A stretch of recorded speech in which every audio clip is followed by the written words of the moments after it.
We just want to bring you more on our breaking news. Iran's Foreign Minister Abbas Araghchi has just announced that in line with the ceasefire in Lebanon, the passage for all commercial vessels through the Strait of Hormuz is declared completely open.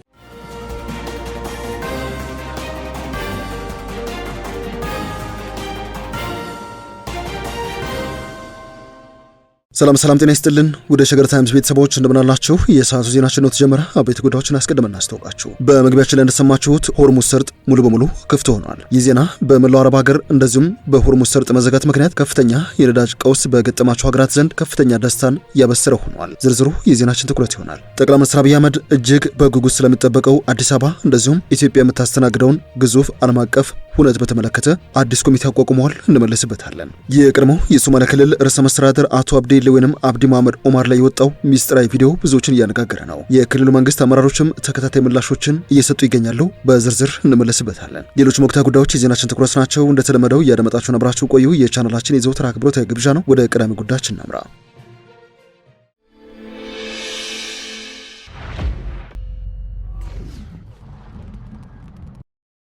This is a significant moment, isn't it? Especially coming not long after Donald Trump said he was optimistic that talks could potentially resume. በተከታተላችሁት መልኩ ዓለም አቀፍ መገናኛ ብዙሃን በዚህ ሰዓት ትኩረታቸው በእስራኤልና በሊባኖስ መካከል የተፈረመውን የተኩስ አቁም ስምምነት ተከትሎ ኢራን ሆርሙዝ ሰርጥን ለመላው ዓለም ክፍት እንዲሆን አውጃለች። ሆርሙዝ ሰርጥ ለቀረ የተኩስ አቁም ጊዜ ሙሉ በሙሉ ክፍት እንደሚሆን ዓለም አቀፍ መገናኛ ብዙሃን ዋቢ ያደረጓቸው የኢራኑ የውጭ ጉዳይ ሚኒስትር አባስ አራክቺ ይፋ አድርገዋል። ሚኒስትሩ አባስ አራክቺ የሆርሙዝ ሰርጥ ለቀረ የተኩስ አቁም ጊዜ ሙሉ በሙሉ ክፍት እንደሚሆን በማህበራዊ ትስስር ገጻቸው ላይ ይፋ አድርገዋል። አራክቺ ሊባኖስ ውስጥ በተደረሰው የተኩስ አቁም ስምምነት መሰረት በሆርሙዝ ሰርጥ በኩል የሚደረግ የሁሉም የንግድ መርከቦች ጉዞ ለቀሪው የተኩስ አቁም ጊዜ ሙሉ በሙሉ ክፍት እንዲሆን ታውጇል ብለዋል። ለ40 ቀናት የተዋጉት አሜሪካና ኢራን በፓኪስታን አሸማጋይነት የሁለት ሳምንት ተኩስ አቁም መፈጸማቸው ይታወሳል። የተኩስ አቁም በሚቀጥለው ሳምንት ረቡዕ የሚጠናቀቅ ይሆናል። የኢራን ውጭ ጉዳይ ሚኒስትር አባስ አራክቺ የመርከቦቹ ጉዞ የሚካሄደው የኢራን እስላማዊ ሪፐብሊክ የወደብና የማሪታይም ድርጅት አስቀድሞ ባሳወቀው የተቀናጀ መስመር በኩል እንደሆነም ነው የገለጹት። ለኢራን ውሳኔ ምላሽ የሰጡት የአሜሪካው ፕሬዝዳንት ዶናልድ ትራምፕ ኢራን የሆርሙዝ ሰርጥ ሙሉ በሙሉ ክፍት መሆኑና ለሙሉ ጉዞ ዝግጁ መሆኑን አስታውቀዋል። ትራምፕ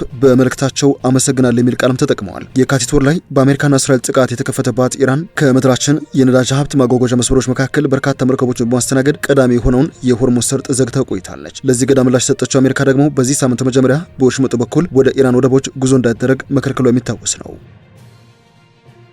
አዲስ አበባ ኢትዮጵያ የዓለም ግዙፉን መድረክ በቅርቡ የምታስተናግድ ይሆናል። ይህንን ተከትሎ ጠቅላይ ሚኒስትር አብይ አህመድ ኢትዮጵያ የኮፕ 32 አስተናጋጅ እንደሆነች ሀገር ከወዲሁ ዝግጅቷን እያከናወነች እንደምትገኝ ዛሬ ይፋ አድርገዋል። ጠቅላይ ሚኒስትሩ በዚህ መሰረት ኢትዮጵያ ብሔራዊ ኮሚቴ በይፋ በማቋቋም ዝግጅቷን ቀደም ብላ ጀምራለች በማለት ይህን ሂደት በግልጽ ግብና በላቀ ምልከታ ለመምራት ቁልፍ አመራር መደበናል ባይ ናቸው። ይህንን ተከትሎ የኮፕ ፕሬዝዳንት መዋቅር የተቀናጀና የላቀ ውጤት የሚያስገኙ የቅድሚያ ተግባራቱን ጀምሯል ባይ ናቸው። አብይ ዛሬ ከብሔራዊ ኮሚቴው ጋር በነበራቸው ስብሰባ በተለያዩ ዘርፎች የተከናወኑ አሁን ስራዎችን በመገምገም ክፍተቶችን የመለየትና ሁሉም ጥረቶቻችን ከሀገራዊ ራዕዮቻችን ጋር የተጣጣሙ መሆናቸውን ዳሰናል ሲሉ ይፋ አድርገዋል። በመድረኩ ከግምገማ ባሻገር የጋራ ቀጣይ አቅጣጫ አስቀምጠንበታል ያሉት ጠቅላይ ሚኒስትር አብይ ትኩረታችን ግልጽ ነው፣ በጠንካራ ትብብር በተዋሃደ ታላቅ ራዕይና የጋራ ጽኑ ትጋት ተናበን ይህን ዓለም አቀፍ ሁነት በልቀት በማስተናገድ የሀገርን ታላቅነት ዳግም ማሳየት ነው ሲሉ ጽፈዋል። ወደ ዜናችን ሌላኛው ክፍል እናምራ። የቀድሞው የሶማሊያ ክልል ርዕሰ መስተዳድር አብዲ መሐመድ ኦማር ወይንም አብዲሌ ላይ የወጣው ሚስጥራዊ ቪዲዮ ብዙዎችን እያነጋገረ ነው።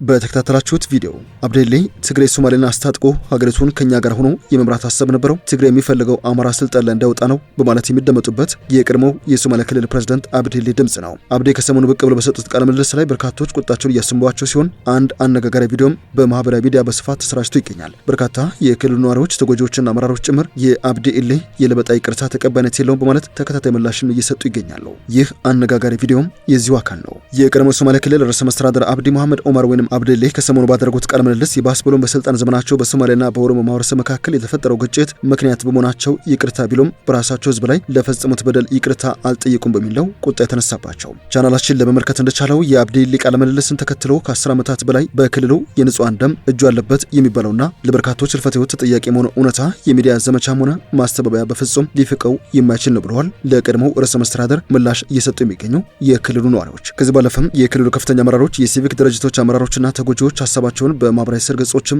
በማጋራትም የቀድሞውን ርዕሰ መስተዳድር እየሞገቱ ይገኛሉ። ከነዚህ መካከል የሶማሌ ክልል መስኖ ልማት ቢሮ ኃላፊ መሐመድ ፋታ መሐመድ አንዱ ናቸው። የቢሮ ኃላፊ አቶ መሐመድ ነጭ ሸሚዝ ለብሶና በክረባት ታንቀው ብዙ ተምረሃል፣ ተረጋግታል እየተባለ የሚጠይቀውና የሶማሌ ህዝብን ኢትዮጵያ ያደረኩት እኔ ነኝ እስከ ማለት የደረሰው ደፋሩ አብዲ ኢሌ ጅብ የሚያውቁት ሀገር ሄደው ቁርበት አንጥፉልኝ ይላል ለሚለው ተረት ትክክለኛ መገለጫ ነው ብለዋል። ራሱን ልክ እንደ ንጹህ ሰው ወደ ሚዲያ ያወጣው ይህ ሰው ከጸጥታ ቢሮ እስከ ፕሬዝዳንት በዘለቀ የስልጣን ዘመን በድፍን ሶማሌ ክልል ልጇ ወይንም ከቤተሰቧ አንዷ ያልተገደለ፣ ያልታሰረ፣ ያልተገረፈ፣ አካለ ስንኩል ያልሆነ፣ ያልተሰደደ አሸባሪ በሚል ቤቱ ያልፈረሰ አንዲት እናት ወይንም ግፉ ያልጎበኘ ቤተሰብ በድፍን ክልሉ ቢፈለግ አይገኝም ሲሉም ተከራክረዋል። በቃለ መጠይቁ በኦሮሞ ህዝብ ላይ በውክልና ላወጀው ጦርነት በደፍናውም ቢሆን ያቀረበው ይቅርታ እንዳለ ሆኖ በስልጣን ዘመኑ ያፈሰሰው የሶማሌ ህዝብ ደም ግን ላፍታም ቢሆን ሳይቆጨውና ሳያስጨንቀው እንዳልተፈጠረ ቢያልፈውም የንጹሃኑ ደም ግን ዛሬም ይጮሃል ባይ ናቸው። አቶ መሐመድ ፋታህ መሐመድ አክለውም ማስመሰልና መገለባበጥ ላይ ሆኖ አብዲ ሲሉ የገለጹት የቀድሞ ርዕሰ መስተዳድር የስልጣን ዘመኑ ጀንበር ስታቀዘቅዝና በሌሎች ክልሎች የመጣው ለውጥ ሶማሌ የማይደርስ መስሎት ሀገር ለመገንጠል የሶማሌ ወዳጅ ትግሬ ብቻ ነው፣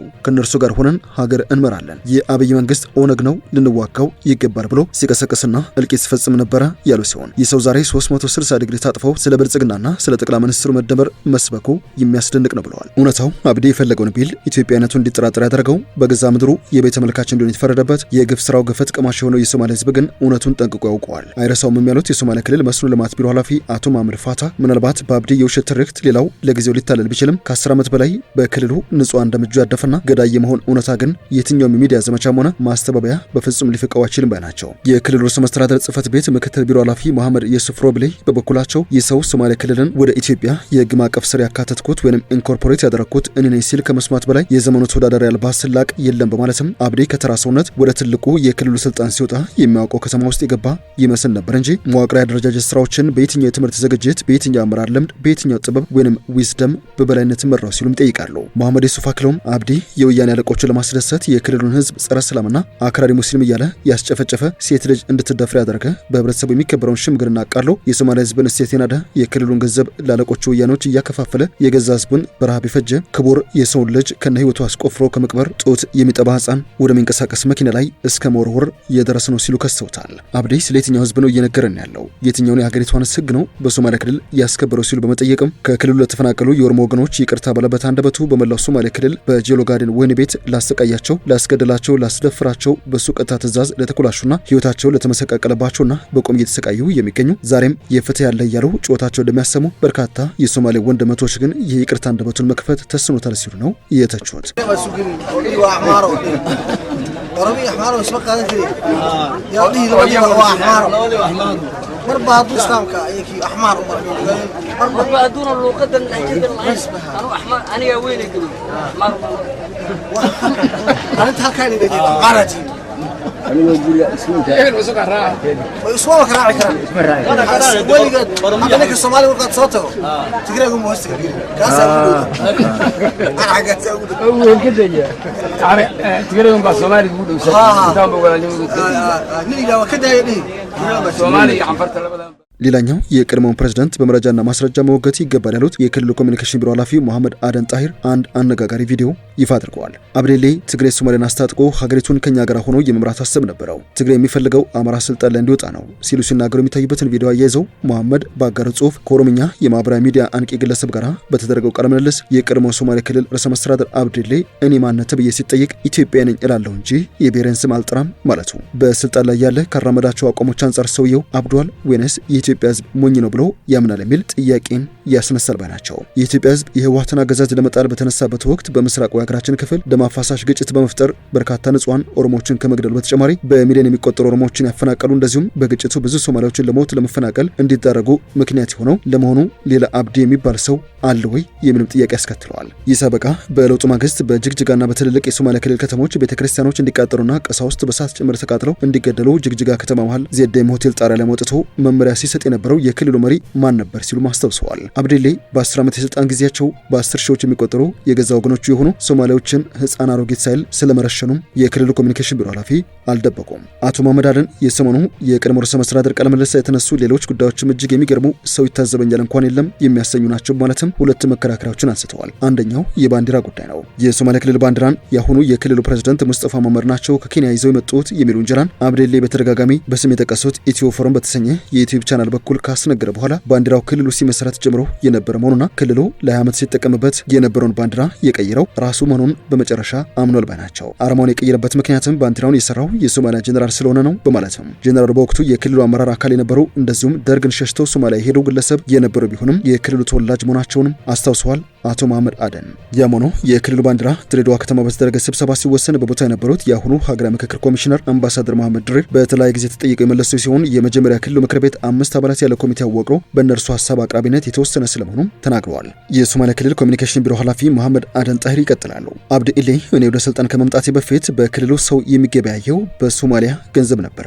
ነብዩ መሐመድን ጡት ያጠባቸው ሀሊማ ሳዕዲያ የምትባል ሴት ኢትዮጵያ ነበረች። የመሳሰሉና በተለመደው ልወደድ ባይነቱ የፈበረካቸው ውሸቶችም በቃለ መልሶቹ ተካተዋል ያሉ ሲሆን እነዚህና ሌሎች ቅጥፈቶችን በሰፊው በሞገታቸው ይሻላል ባይ ናቸው። ይህ ሰው ነበር እንግዲህ ህወሓት ለረጅም ዓመታት የሶማሌ ክልልን ህዝብ እንዲመራ ይጫነበት። ከዚህ በላይም ምን ያክል ለሶማሊያ ህዝብ ንቀት እንዳላቸው ማሳያ የለም ሲሉ ነው ከተወሰኑ ዓመታት በፊት ወደ አንድ የሶማሊያ ክልል ዞን ለጉብኝት በሄደበት ወቅት ትግራይ ሶማሌን ይወዳል፣ ሶማሌን አስታጥቆ ሀገሪቱን ከኛ ጋር ሆኖ የመምራት ሀሳብ ነበረው፣ ትግራይ የሚፈልገው አማራ ስልጣን ላይ እንዳይወጣ ነው የሚሉና ሌሎች ከፋፋይ ንግግራቸውን እውቁልኝ ተመልከቱልኝ ሲሉ በዚህ ተከታይ ቪዲዮ ያጋሩት تقريبا ما انت وهذا وجه عليه ولكن بحقول الكون كيسي لكن ما انت وجه عليه ما انت محن قرايه تقريبا اسمها هنا وحوسها ودك كلوب انت قدقت انت سواك وقفت تسويني ومحن قرايه شرع دي وصوله تمره حوسها ولكن ما محن قرايه كله قولي جرب يسقين الضغط ما يقلوا لكن لا يوليك ولاكي هي تقريبا هي أورمدي هي والأحمر بلدي حتى واضح سكان عباد تط عادي أنا مرة بهشيني يا سكان وش بيصير مرجع هذا أحمر يتجرب السكري هو أحمر ودي ورمي أحمر واسمه كذا كذي يا ودي هو أحمر مربى دوستام كأيك أحمر مربى دون اللوقة الأجد أنا أحمر أنا يا ويني كذي أنا تهكاني بدي قارتي أنا أقول يا اسمه إيه وسوق الراعي وسوق الراعي كلام أنا ولي قد أنا كالصومالي وقت صوته تقرأ يقول موسى كبير كاسة أنا حاجات أقول هو كده يا تقرأ يقول بالصومالي تقول ها دام بقول عليه نيجي لو كده يدي الصومالي عفرت له ወደ መጨረሻ ጉዳያችን እናምራ። የነዳጅ ዋጋ በፍጥነት እያሽቆለቆለ ይገኛል ተብሏል። የሆርሙዝ ሰርጥ ለተኩስ አቁም ስምምነቱ ቀሪ ቀናት ለሁሉም የንግድ መርከቦች ሙሉ በሙሉ ክፍት መደረጉን ኢራን ባወጀችበት በጥቂት ሰዓታት ውስጥ የነዳጅ ዋጋ በከፍተኛ ሁኔታ ወርዷል። ዛሬ አርብ ጠዋት ላይ እስከ $98 ደርሶ የነበረው የብሬንት ድፍድፍ ነዳጅ ዋጋ እወጃውን ተከትሎ አንድ በርሜል ከ$90 በታች አሽቆልቁሏል። የድፍድፍ ነዳጅ ዋጋው ከጦርነት በፊት ከ$70 በታች የነበረ ሲሆን መጋቢት ወር መጀመሪያ ላይ ከ$100 በላይ ደርሷል። የመጋቢት ወር ማብቂያ ላይ ደግሞ እስከ $119 ተሰቅሎ ነበር። አሁን የሆርሙዝ ሰርጥ ለንግድ መርከቦች ሙሉ በሙሉ ክፍት መደረጉን ኢራን በማወጇ ዋጋው በአንድ ቀን ከ$98 10% ቀንሶ ከ$90 በታች ስለመሆኑ መረጃዎች ያሳያሉ። ወደ ሸገር ታይምስ ቤተሰቦች የሰዓቱ ዜናችን አበቃ። ስላደመጣችሁን አመሰግነን። በያላችሁበት ሰናይ ጊዜ